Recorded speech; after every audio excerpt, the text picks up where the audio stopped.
It's been a pessimistic start to the year for St Kilda as injuries have piled up and a poor practice match showing against Port Adelaide has all Saints on edge. We finished 12th last year with a win-loss ratio of 11-12 and a percentage of 99.4%, which is significantly better than the bottom 4 finish that lots of experts have us predicted for in 2025.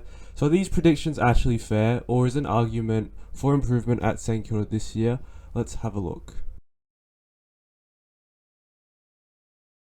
So this video will discuss the arguments for why St Kilda can improve and kind of evaluate whether we can actually truly believe in the vision this year or we should be in for a year of disappointment. There's probably going to be some brutal truths, also some things that might be hard to believe in but definitely has a long-term vision about it. So last year St Kilda were the best ball movement team from the defensive half, or at least top 4, and the worst from the front half. This led to our poor 3-8 start to the season, and a more in-depth analysis to this can be found in the video I've linked above. In the latter parts of 2024, our movement from attacking midfield did improve significantly, and that's what correlated with our 8-4 finish to the season.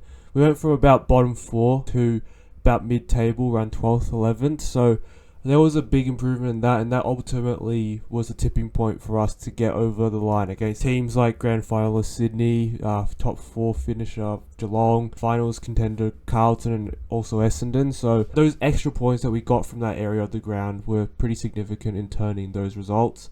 And this game style is what we saw in glimpses also against Carlton and Port Adelaide, where we were able to turn the ball over forward of the centre square, but not quite in our forward 50. That attacking midfield area, we were able to score from those.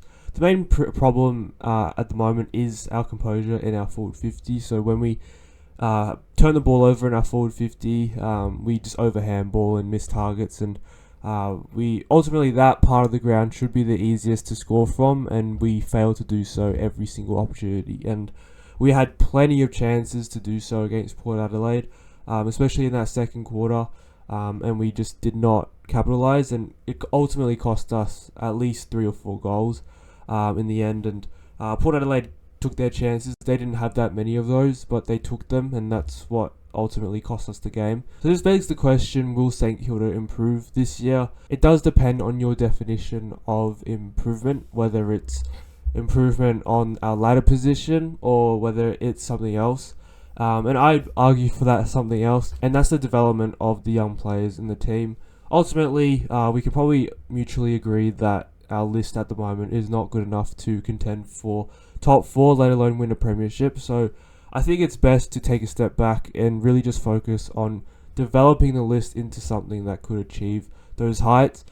At the moment, we could fight and scrap for top 8 like we did last year and end up with a mediocre pick and get games into experienced guys who don't even need it. So now I think is the best time to get games into these young players, because obviously we are not contending, and second of all, I think a lot of the players have shown that they are capable of playing at AFL level now.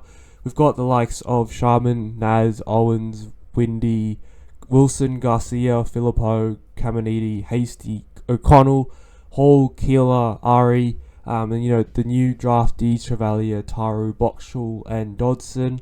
These guys all seem to be able to play AFL level at some point this year, and I think it's important that we try to supplement their development by giving them those opportunities. We saw what Keeler could do in that fourth quarter against Port Adelaide, and he's kind of been boxed in by the VFL. We all know he's yet to make his debut, and I feel like he's hit his ceiling in the VFL. Now he just needs opportunity at AFL level to try and take that next step in his development.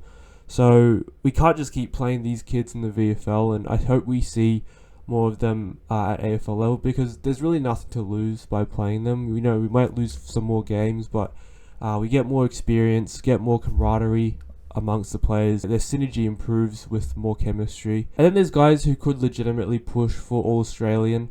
Jack Higgins is one who has struggled with continuity throughout seasons. He always misses 3 to 4 games because of suspension or a minor injury, and he looks fit this season. This pre-season looks different. I fully expect him to push for at least an All-Australian squad selection. He's kicked massive tallies of goals for years, and it's just that continuity that's held him back, and also playing in a pretty poor side.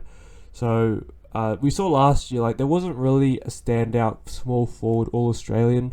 A lot of them were pretty average in terms of All-Australian caliber. So I definitely think Higgins can elevate himself to that level. The other one is King. Obviously, he won't make All-Australian because he just has way too many injuries. But when he does get on the park, I think he has the ability to play at All-Australian level.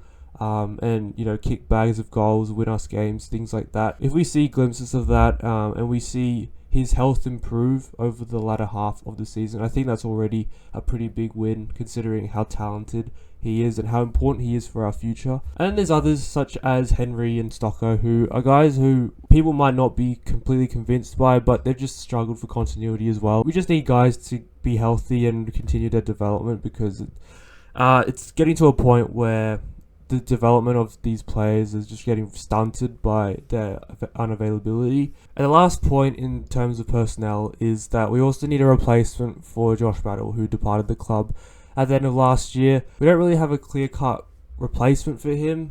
We've got Cordy, who might be the most ready-made, but we also have the likes of Caminiti, Taru, Barrett, and Ari, who all are relatively tall defenders who can play or potentially play in a third tall role. Which one of those guys it is, I have absolutely no idea, because they're also young and untapped. So we'll just have to see what happens. Barrett has already shown that he's a pretty good defender at pre-season training. Ari has shown his offensive ability, but his deficiencies in defense will continue to hold him back until they improve. And then Caminiti just keeps playing forward. I think it's because King keeps getting injured. I don't know if at full fitness the coaches will be convinced to put Caminiti in defence, but that's something we'll have to see. So there's kind of uncertainty with the young talent and who comes in, who doesn't come in. It does make the case for some on-field pain this year. We might see a few more losses than last year. We might see some bigger margins, but I think what we can take solace from is the fact that our kids will be improving along the journey. And, we kind of just have to block out the scoreboard and just kind of look at the development of the kids. You just have to look for little moments. If we see something like Hall, kicking a goal from 50 on a tight angle, or O'Connell, getting back, supporting the defence as a winger and massive spoil, or if we see Taru go for one of his trademark high-flying marks, or Keeler as well doing so, Hasty going back against the flight for a mark like he did against Carlton. It's just those little glimpses that will get us excited for the future.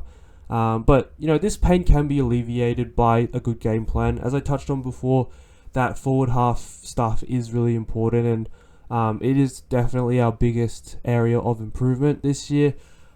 We just need to compose ourselves a bit more in the forward 50.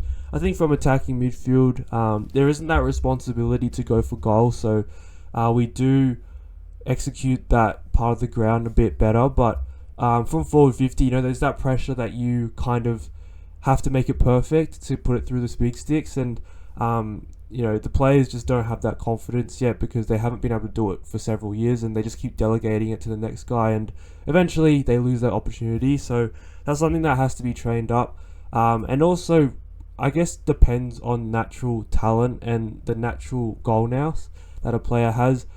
We can't really argue that any of our players in the forward line have that sort of natural goal nous. Like, we don't see anyone kick the impossible goals, and I guess Higgins is the only one who can do that, but he's at times unreliable. But even when he does get that opportunity, he does go for them.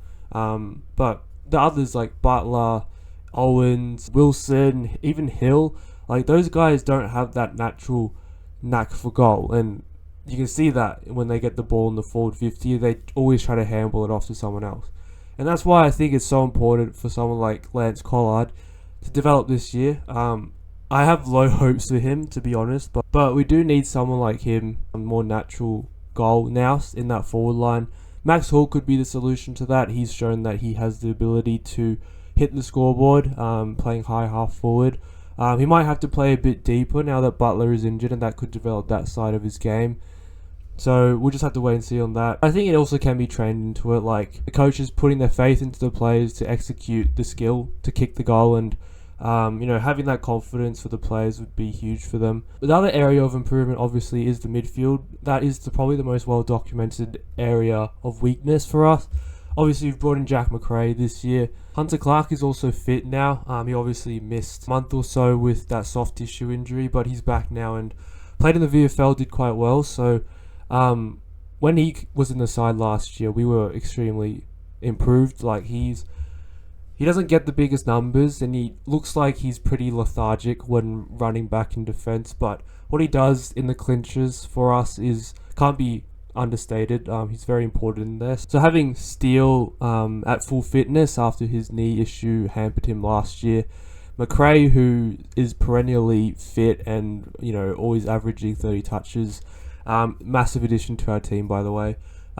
Clark at full fitness, and then the improvement of Garcia, and potentially the talent of Bokshul. It all could supplement an improved midfield in 2025. And we saw against Port Adelaide, I think we beat Port Adelaide in the overall clearance count, especially in the centre bounce clearances. So that was something that was quite impressive against a midfield of Connor Rosie, Jason Horne-Francis, Willem Drew, etc. So I think as long as we can get even in that part of the ground, our defensive ball movement will hold us in good stead. And there might be some problems with skill execution, understanding of the game plan, such as normal with a young team. But the midfield and defence, I think, can be quite reliable. On game day, it's just about whether we can execute that killer blow in the forward 50s. So those are pretty much the things to keep in mind while watching our games this year, in my opinion. I definitely won't be looking at the scoreboard too much. Rather, I'll be trying to track the progress of the younger kids who are on the ground, and also paying a lot of attention to the VFL and how they're developing in there. Because, I think ultimately if we focus too much on results this year, we're going to be in a world of pain. But if you focus on, the long-term vision, the game plan, how it's developing, then I think you can still take some enjoyment out of this season. And then obviously at the end of the year, there's the draft to follow as well. Just to touch on that, I think the draft at the moment is, in terms of midfielders, there's a clear top 4, and then it kind of drops away from there. So if we finish bottom 4, then would be a pretty good chance for one of those top midfielders. So, but it's still a lot to play out there. I'll leave the video there. Make sure to leave a like on the video. Comment your thoughts on the upcoming season, where you guys see us finishing. I've got us in the bottom 4, if I'm completely honest. But I'm not too pessimistic about the team. I'm trying to focus on the long-term vision. So, make sure to leave your comments on what you guys are looking out for this year, and whether you guys are excited or pessimistic about the season. Let me know. Make sure to subscribe to the channel for future content, and I'll see you guys in the next video.